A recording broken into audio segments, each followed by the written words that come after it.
मैं चाहता हूं ये दर्द बढ़े। जिन निर्दोषों के साथ जो यहां हमारे बच्चे कर रहे हैं, सारे नहीं, जो भी हैं, आप जानते हो बहुत अच्छे से कौन क्या कर रहा है, मुझसे बेहतर जानते हो, आप यहीं पर रहते हो। उन निर्दोषों के साथ जो हो रहा है उसका दर्द आप तक पहुंचना चाहिए। लोगों ने सुसाइड तक किया, आपको पता है?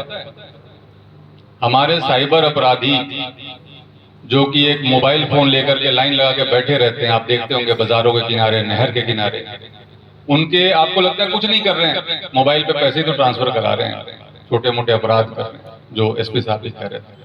उससे लोगों ने सुसाइड तक किया, आत्महत्याएं की। एक बुजुर्ग मेरे पास आए, जो साहब बता रहे थे वैसी घटना मैं बता रहा हूं। एक बुजुर्ग मेरे पास आए जब मैं क्राइम ब्रांच में था, रिटायर्ड कर्मचारी थे, 60-65 लाख उनकी पूरी जिंदगी भर की कमाई थी उनके पास, पूरे के पूरे पैसे उन्होंने दे दिए। उन्होंने कहा कि साहब मेरा एक ऐसा वीडियो रिकॉर्ड कर लिया और मुझे ब्लैकमेल करना शुरू किया पुलिस बन करके, और मेरे घर में जवान लड़के हैं, उनकी पत्नियां हैं, और मेरे पोते पोती भी, पोतियां भी जवान हो गई हैं। मान लीजिए अगर ऐसा कोई बात उनको पता चल जाती तो मैं तो सुसाइड कर लेता। तो मैंने 60 लाख रुपए देता गया और सारी मेरी जमा पूंजी चली गई। अभी भी मुझे धमका रहा है। तब वो मेरे पास आया जब उसके सारे पैसे खत्म हो गए। तो हम लोग किस तरह के काम की तरफ अपने बच्चों को धकेल रहे हैं, इस विषय पे ही बात करने के लिए मैं आपके बीच में आया। मुझे या जो पुलिस के यहाँ पे अधिकारी बैठे हैं, इनको क्या तकलीफ है आप बताइए?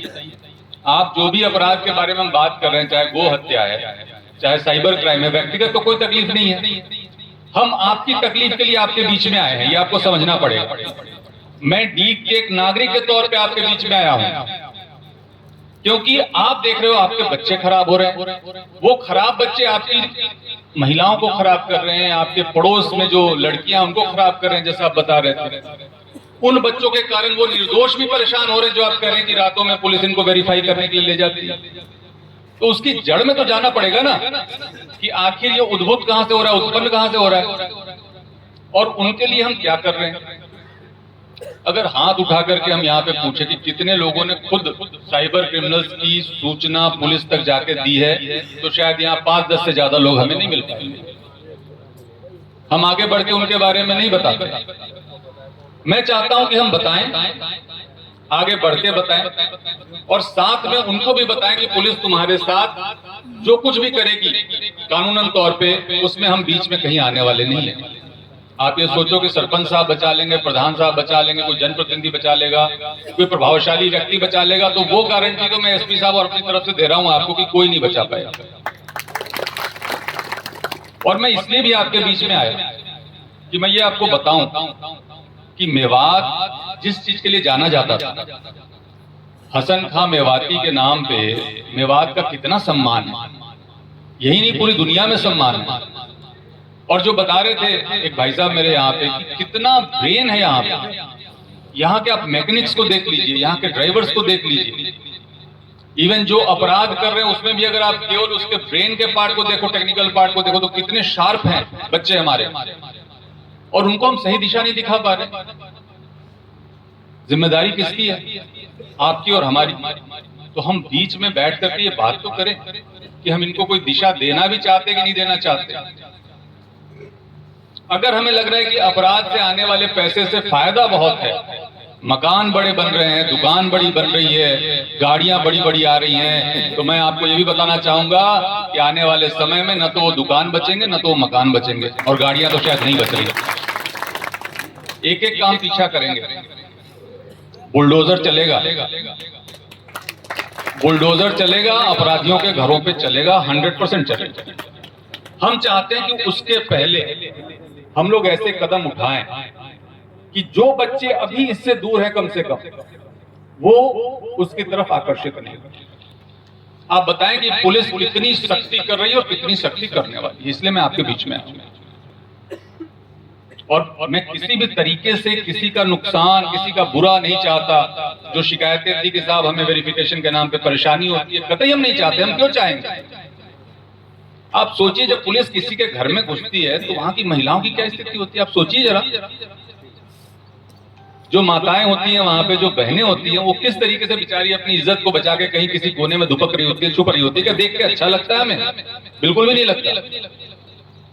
लेकिन वो जो नालायक जिसके कारण ये स्थिति आ रही है, उसको पकड़ के, कान पकड़ के हम कभी पुलिस को देके आ रहे हैं क्या?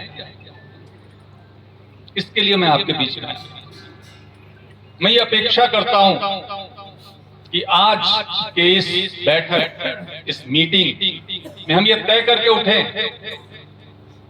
कि जो लोग भी हमारी पूरी कौम को खराब कर रहे हैं, जो लोग भी हमारी पूरी नस्ल को खराब कर रहे हैं और पूरे देश दुनिया में हमारी बदनामी करा रहे हैं मेवात के नाम पे, उस बीमारी को हम यहां से दूर हटा के रहेंगे। गो हत्या और गो तस्करी आप बता रहे हैं कि 80% कम हो गई, 90% कम हो गई, बहुत खुशी की बात है। गो हत्या के पक्ष में भी कई लोग अपने तर्क दे जाते हैं। कभी कभी कई बार आपने सुने होंगे कुछ ऐसे भी ख्यालात रखने वाले होते हैं, देश विदेश के होते हैं, कई बार भारत के नहीं होते, कि भाई खान पान की सबको छूट है, कपड़े पहनने की सबको छूट है। ठीक है, छूट है, लेकिन जो इस देश का कानून है, जो इस देश का संविधान है, जिसके कारण हम लोगों को आजादी के साथ रहने की ताकत मिली है, अधिकार मिला है, क्या हम उस कानून को नहीं मानते? क्या हम ये बताना चाहते हैं?